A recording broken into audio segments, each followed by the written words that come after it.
All right, we got a beautiful sun coming out. Let's listen to Mr. Trump and Bobby Kennedy, and they're swearing them in with the HHS or whatever it is, or whatever they're doing. But let's take a look at this. Oh, hold on a minute. Let me copy this. Oh boy, no, it's going to mess up.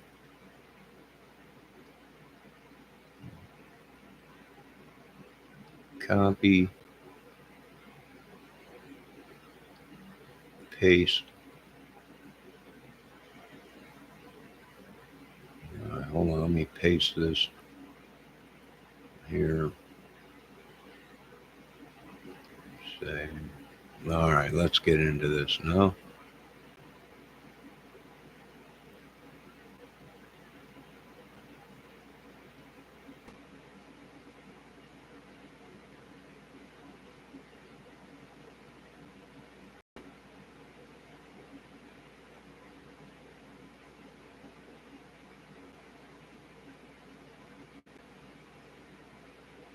He's going to figure it out. In recent decades, we've seen staggering increases in cancer rates across all age demographics, including more than 40% increase in childhood cancer since 1975. Who can believe that?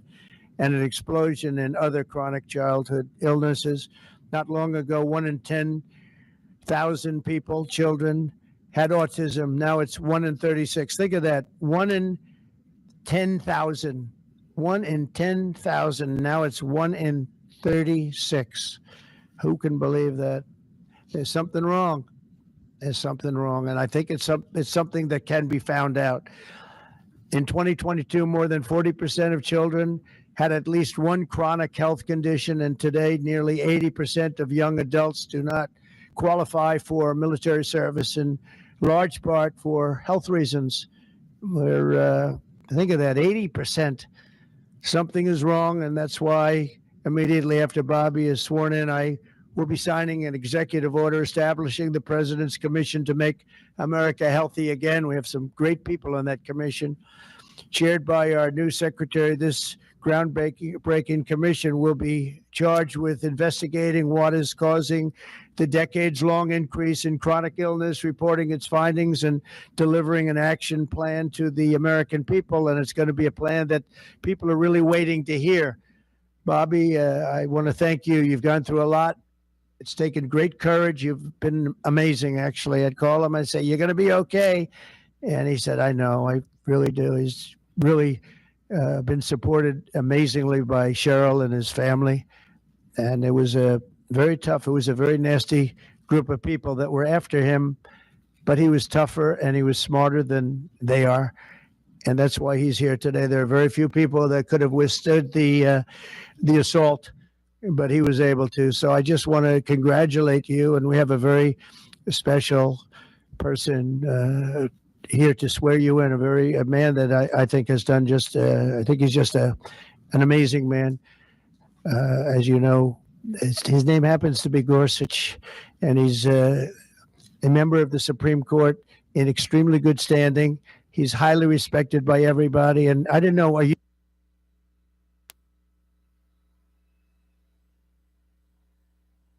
two friends or something? Or did this just happen to be the justice? Did this just happen to be the luck of the draw? What happened? I reached out to him. Did you reach out? Well, you reached out to a very good man. So please, if you would, thank you very much.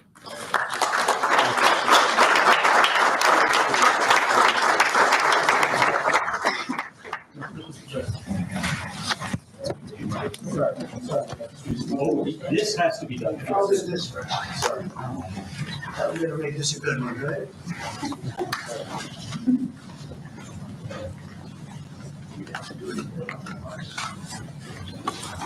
Okay, it's good so far. Good. It's a 10.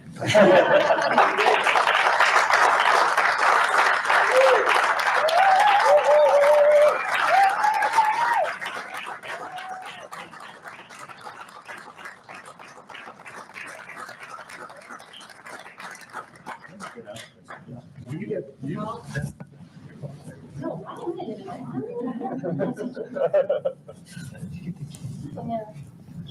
in there, get the kid in there. Go in there. Get the kid in there.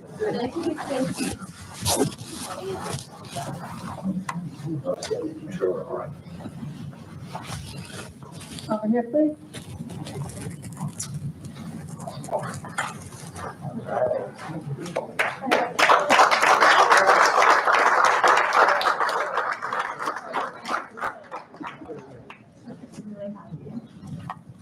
Would all the family like to join? Yeah, sure.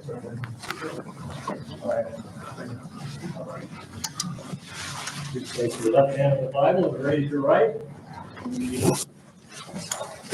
I, Robert F. Kennedy Jr., I, Robert F. Kennedy Jr., do solemnly swear do solemnly swear that I will support and defend that I will support and defend the Constitution of the United the States Constitution of the United States against all enemies, against all enemies, foreign and domestic, foreign and domestic, that I will bear true faith and allegiance to the same, that I I will want bear you to know, true faith Mr. and Kennedy, allegiance to the same, that I take this you do obligation have to freely follow that I take this obligation freely it. without any mental reservation With without the any word mental that he reservation just or said. purpose of evasion, or purpose of evasion, and that I will well and faithfully discharge and that I will well and faithfully discharge the duties of the office the duties of the office on which I am about to enter. on which I'm about to enter. So help me God. So help me God. Congratulations, Mr. Secretary.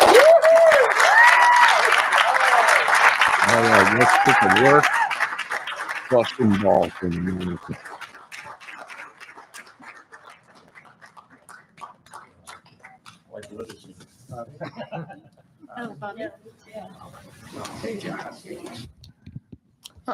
I want to begin by thanking President Trump for giving me this extraordinary opportunity. And I want to introduce my family and thank them for being here. My wife, Cheryl, my cousin, Anthony Shriver, my daughter, Kik, my other daughter, Kira, Catalina Shriver, Joey Shriver, Jackson Hines, and Amaryllis Kennedy. Good Oh, God, and I want to thank all of you for your support and throughout this whole 2.5 year journey. My first time in this Oval Office was in 1961, and I came here to meet or 1962. I came here and I had a meeting with my uncle, who was president, and where we talked about the environment. He was involved deeply, as we all know, in restoring physical fitness in this country. He challenged at one point during his administration, he challenged Americans to do a 50-mile walk, which I ultimately did. But I remember the day that my father completed his walk. We were staying up at Camp David. And my father came in after 18 hours walking on the CNO towpath with his feet bleeding and blisters on them. My father had one of his best friends was Al Lowenstein. And Al Lowenstein ultimately was a congressman from New York who was assassinated himself in 1980. But Al Lowenstein had started the Dump Johnson movement to get rid of President Johnson and end the Vietnam War. And at the time that he started it, people just thought it was a fool's errand. And ultimately, he asked my father to run for president against. All right, let's take a break for a second. And let's take a look outside this beautiful sunset. We got some clouds in there. I don't want to break the laws of YouTube.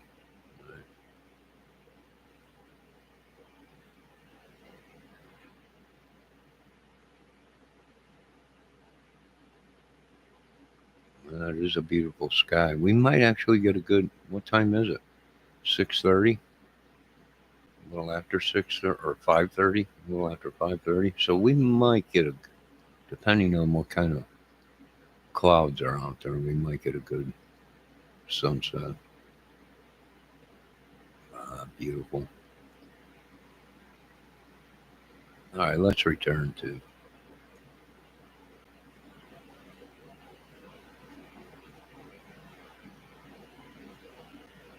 Johnson. My father wouldn't do it at that time, and he asked Gene McCarthy. McCarthy did it, and he joined that campaign. And my father ultimately ran, and Johnson then dropped out. So Al Lowenstein succeeded. And although Al Lowenstein was on the other side now, running against my father with Gene McCarthy, my father wrote him a note, a quote from Emerson, where he said, if a single man plant himself firmly on his own ideal and there abide, the whole wide world will come round to him. For 20 years, I've gotten up every morning on my knees and prayed that God would put me in a position where I can end the childhood chronic disease epidemic in this country. On August 23rd of last year, God sent me President Trump, and he gave me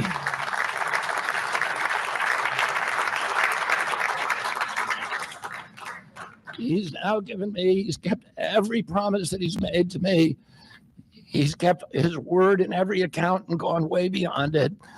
I'm so grateful to you, Mr. President. A lot of people told me that I couldn't trust President Trump, that I better get it in writing. And we did a handshake, and everything that he told me he was going to do, he has done. Right. And I'm so grateful to him. And I've told you before, I genuinely believe that you are a pivotal historical figure, and you are going to transform this country at a time when we see all of the indicia of democracy now in tatters in our country. We see the rise of the military-industrial complex, the rise of totalitarianism, these attacks on our Constitution, and this breathtaking epidemic that is disabling our people. President Trump has promised to restore the American dream in this country. A healthy person has 1,000 dreams. A sick person only has one. 60% of our population has only one dream, that they get better.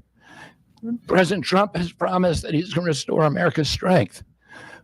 But we can't be a strong nation if we have a weak citizenry.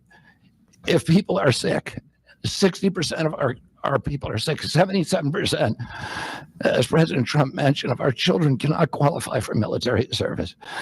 And we need a man on a white horse now. That's a We problem. need somebody who is willing to come That in is a big problem. and has the spine and the guts. And 80% of the children today that are going to grow up will not be able to qualify, meaning they'll have problems. Now, when I was 17, although I had a disability, I went and registered for the military. And Mr. Trump and Bobby are telling the truth. I was physically, at that time, I could pass the test. Mentally, being I had a concussion and I had bad days, I could not. But at least, even with my disability, that wasn't on record at that time, I could not join the military. And my whole family was in the military. And it played a toll on me because physically, and that's what my recruiting of them, physically, you can do it. Mentally, you can't. And that was when I was in good shape, right? I was in high school, I was lifting. But mentally, being that I had an accident when I was younger, they didn't know anything about concussions back then in the late 70s, early 80s. Nothing at all, right? So I agree, that's a big problem. If you got 80% of your population that will not be able to join military, well, that's a problem, right? We got to start thinking differently. Enter a new way of warfare, a new thing, right? And we might have to. We might. And that's what my family in the military always said and taught. Overcome, adapt. You're going to have to make changes. You're not like other people. Sure, you look healthy, but you're not. And that's what I had to do, overcome it. And I had to learn a trade. And did I jump from job to job? Yes, because my employer would be like, yeah, it's just something ain't right. You work good, but something ain't right. It's just, you got a problem. And I would just go to another job, and they would say, hey, can you do this? Sure, I can put a roof on there. I can build walls, whatever, and I would do it.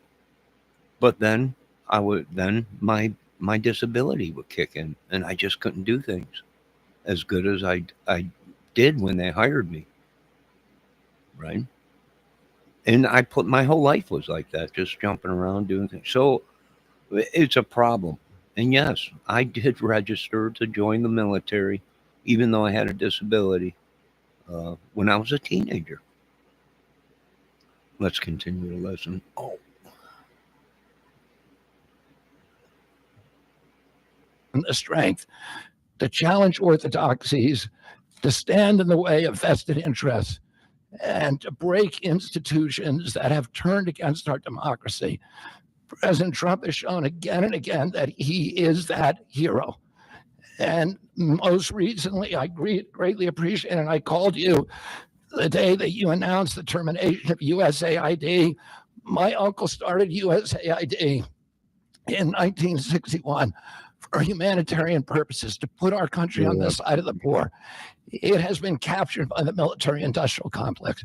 It has become a sinister propagator of totalitarianism and war across the globe. And very few people understand how sinister this agency really is. And President Trump saw that, and he stood up to it with a masterstroke.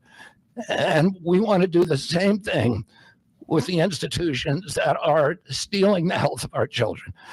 We need a revolutionary figure, and you are that figure, and I'm very grateful for you for giving me this opportunity. I want to recognize some of the allies that I've had in this battle for a long time: Senator Rand Paul, Senator Ron Johnson, Senator Roger Marshall, Marjorie Taylor Greene, and Buddy Carter, who've all been champions of the MAHA agenda before I even came along. I'm very grateful for you for standing strong. Thank you very much, President Trump.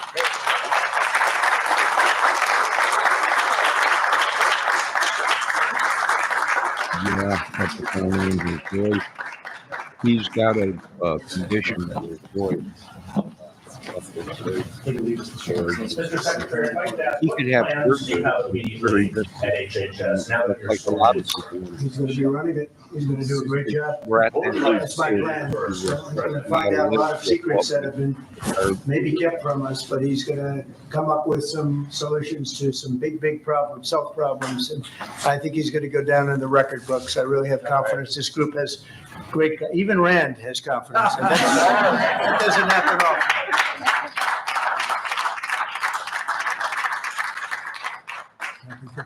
I'd like to ask you, Mr. Secretary, do you plan to fire anyone immediately, or what are your plans on day one, which I guess is today? Our plans are radical transparency and returning gold standard science, the NIH, the FDA, and CDC, to ending the corruption, ending the corporate capture of those agencies, getting rid of the people on those panels that have conflicts of interest, so we can do unadored and unimpeded science rather than the kind of product that is coming out of those agencies today.